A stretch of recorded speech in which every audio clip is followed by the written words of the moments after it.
Hello, Playful Writer. Welcome to the Playful Writers Post. And oh my goodness, look at all these P's. There's no way I'm not going to get tongue-tied. But this is our playful proofreading practice. And today it's all about apostrophes. So if you love to write, you love to tap into all of that creative energy, but you're just a little bit nervous about gosh, maybe you had a tough English teacher in high school or college, and they did what unfortunately some English teachers do, and they sucked all the fun out of something that was so creative and awesome. And so I hope that if you had a bad experience, this in some small way makes up for that, because I really truly think that if you can make learning fun, then you can learn anything. So today we're learning about apostrophes. So it doesn't matter how much skill you brought into this lesson today, or how much dusting off of those apostrophe brain cells you need to do. We're in it to win it together. So let's dive right in. Okay, so here is the task set before us. Well, for me, it's going to be pronouncing all these P's, right? So the Playful Writer's proofreading practice. Find and correct 12 errors, 12, count them. So we can call it the dirty dozen, in the following passage. Pay special attention to problems with grammar, punctuation, spelling, redundancy, and word choice.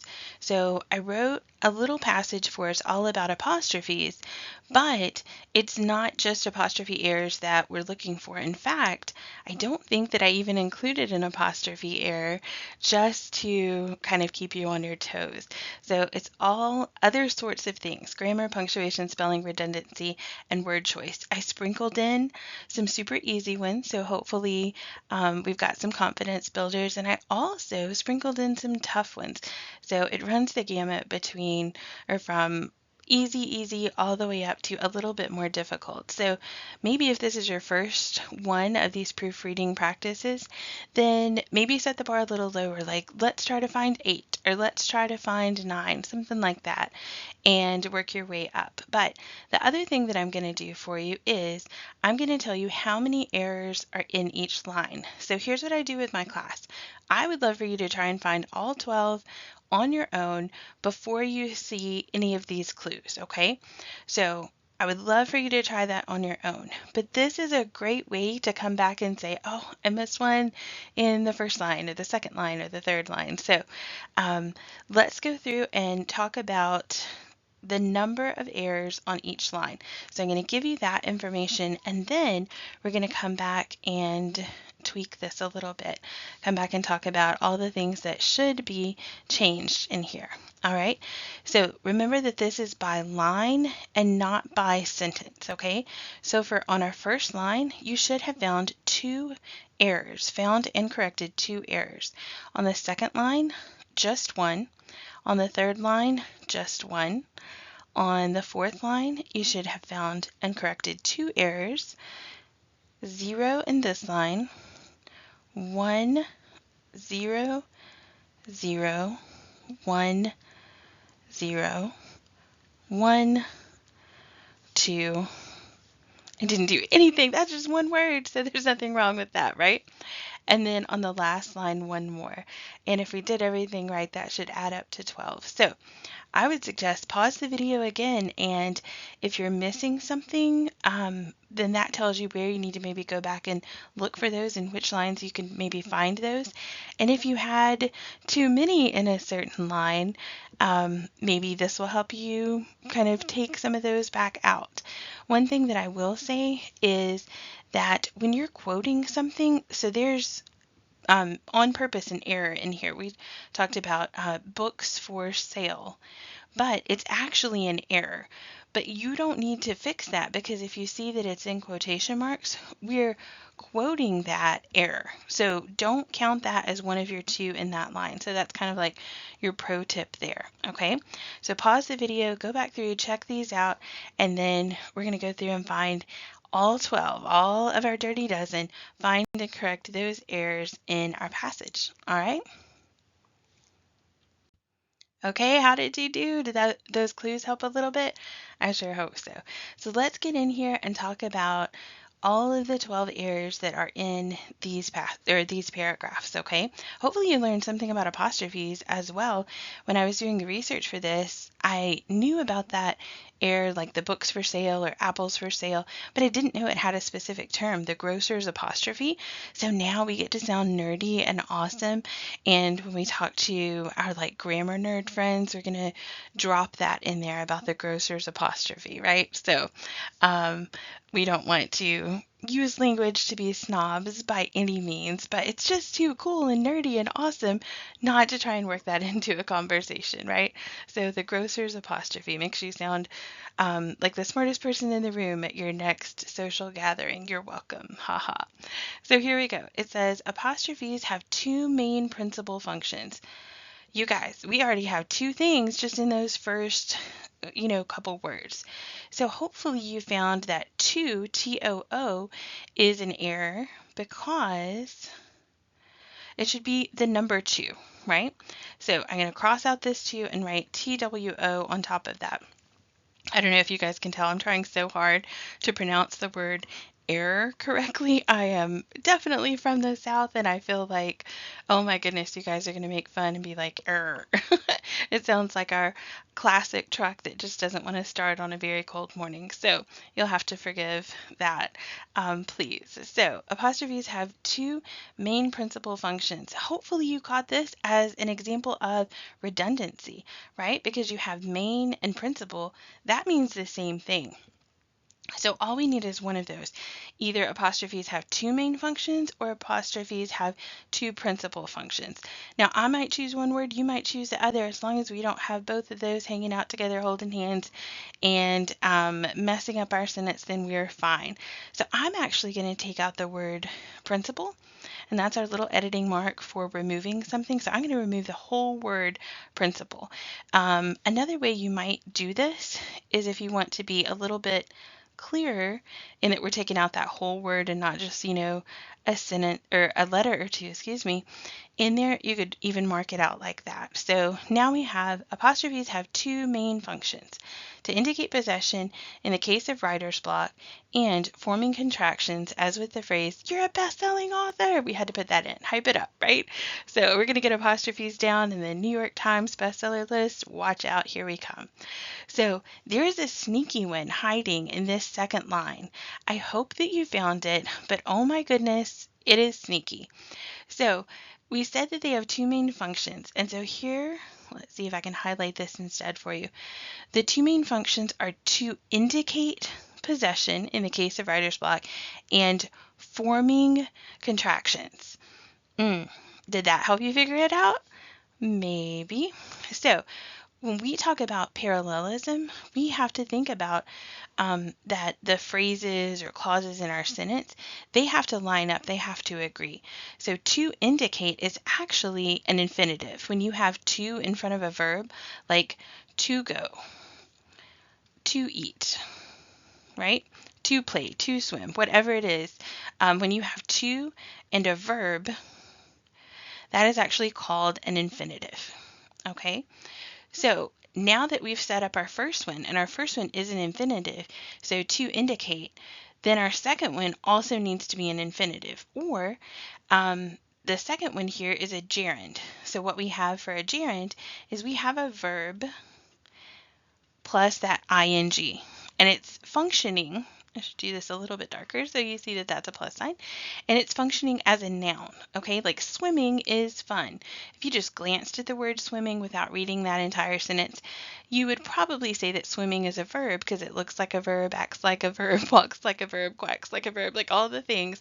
But guess what? It is not a verb. So a gerund is when a verb-looking word, so it's a verb plus ing, is functioning as a noun in a sentence, right? So forming contractions. So that's one of those functions. So it's replacing kind of like that noun function. So we could have done both as gerunds, two main functions, indicating possession and forming contractions. Or we can do both as infinitives, two main functions, to indicate possession and to form contractions, okay? So again, this is like that with main principle. You could have changed either one as long as they now match up. So I'm going to squeeze this in right here. to form, right? So to indicate possession, in the case of writer's block, and to form contractions, as with the phrase, "You're a best-selling author." So, irregardless, oh my goodness, does that feel like nails on a chalkboard to you? Hopefully it does. But this is one of those words that we hear all the time, but it's actually incorrect. So regardless is already the correct word. When you add the IR prefix in front of that, it's just nonsense. So we don't need to add that IR in front of it, but we hear it all the time. You maybe even say it sometimes, but that's what our little time together today is about, is to kind of polish up some of our words, right? Put a little shine on them and do a little better. So that is what's wrong with that word. So let's keep going. Regardless, many people often misuse apostrophes to show pluralization, so making something plural. For example, a sign might read, ooh, okay, so this one sounds right if you're just kind of reading this in your head, but it's actually not the correct read. What we really need is READ. So hopefully that was easy. Hopefully that wasn't too sneaky for you. Books for sale, remember we said we're not going to change that one because we're quoting that, okay? And then when there is no need for an apostrophe, do you see another one hiding in there? In there, haha. So when there is no need for an apostrophe, so this needs to be THERE, right? Another cool little thing that we do in English classes is we think about which one of the forms of there do we need, right? So there. And there's a cute shirt. I need it so bad. And it's like how to comfort an English teacher. And it says there. But you know, like THERE, THEIR, and THAEY, sorry, apostrophe RE, right? So there. They all sound the same, but are often used incorrectly because they are not interchangeable. So the trick here is to remember that the word here is actually hiding in there, right? You can also think about there. You can kind of think of this I as like a person hanging in there. So if it's their car or their house, it belongs to those people. So if you draw that, that kind of helps you with their THERE has here hiding inside. So I don't know if that helps, but sometimes having a little visual works as well. So let's keep going. This type of apostrophe mistake is actually called a grocer's apostrophe. There's no other errors right there, so we're good to move on. One of the commonest mistakes, oh my goodness, I can barely even say that. It hurts so bad. So one of the most common, so we're going to put a little insert symbol there. One of the most common mistakes is confusing its and its. Just remember that its shows ownership. Now, I was really proud of this. I kind of made up this joke on my own, so if you didn't laugh, that's fine. If it was a pity laugh, I take those all day long, no worries. But the hardback book got cold without its jacket, so like the dust jacket on a book. Nobody? Crickets? Okay, that's fine. Comma, while its is a contraction formed by combining it is. Okay, so we were good for all of that. And then our last sentence doesn't have any errors either. The same is true for the confusion between your, Y-O-U-R, and you are, your as a contraction. Lastly, when you can use, lastly, now I can't even read. Lastly, while you can use apostrophes to show the omission of numbers in years. Ooh, I even read this one correctly because our brains skip over this. This is so hard to catch. Do you see it? Or is this the one that's driving you bonkers? Hopefully you didn't throw your computer or your pencil across the room. All right. We actually had two these in there to show the omission of numbers in years. Again, you could have marked out the first one or the second one. As long as you only have one, you're good to go. So an example of that is class of 99. So if you were talking about the year 1999 and you wanted to take off that 19 at the beginning, you put a little apostrophe there and then 99, and we know that is 1999. I think it's a common joke now, but the first time I saw this, it literally took my breath away when a student was like, you were born in the 1900s, right? And I'm like, oh my goodness, that sounds like Conestoga wagons and, Head West boys, and it's the California Gold Rush. It sounds like so long ago, but oh my goodness, obviously that's not the right time frame, but 1999. So I guess we have moved on from that, haven't we? But yeah, so if I mess up, I can just say during this video to be patient with me because I am from the 1900s. Okay, so let's keep going. So class of 99, you should not use it to refer to a decade.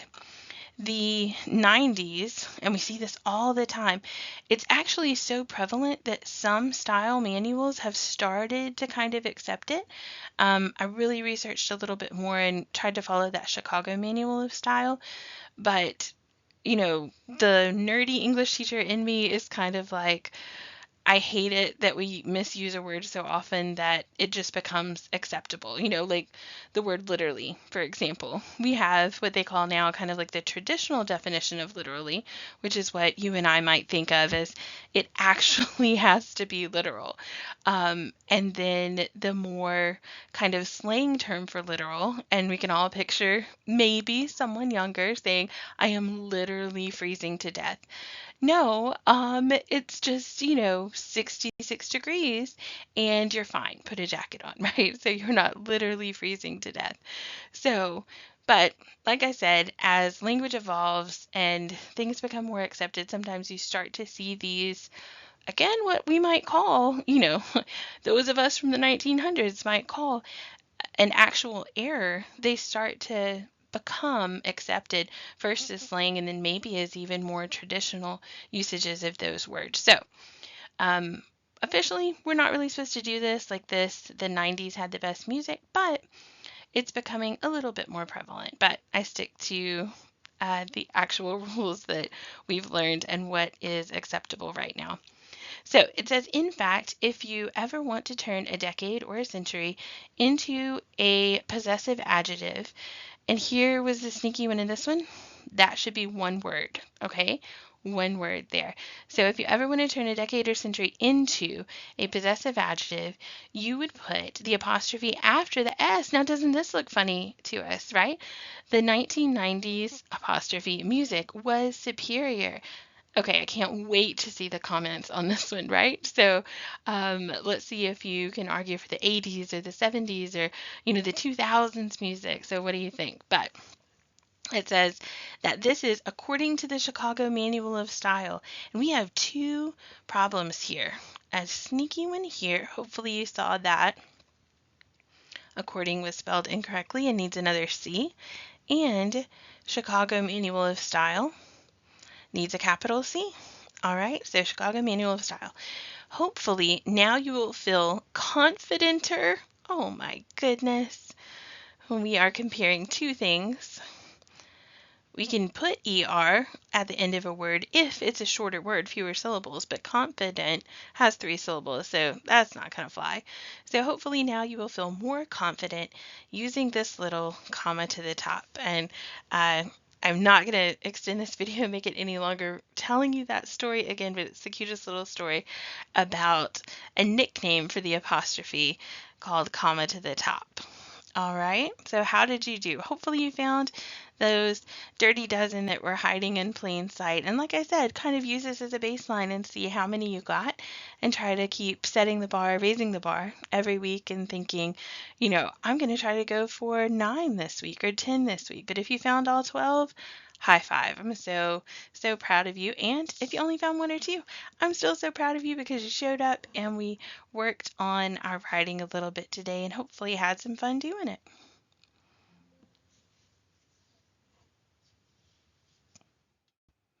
All right, that is it for this time, Playful Writers. Hopefully you feel a little bit better about apostrophes and can take those apostrophes and start using them with a little more confidence and a little bit more skill in your own writing.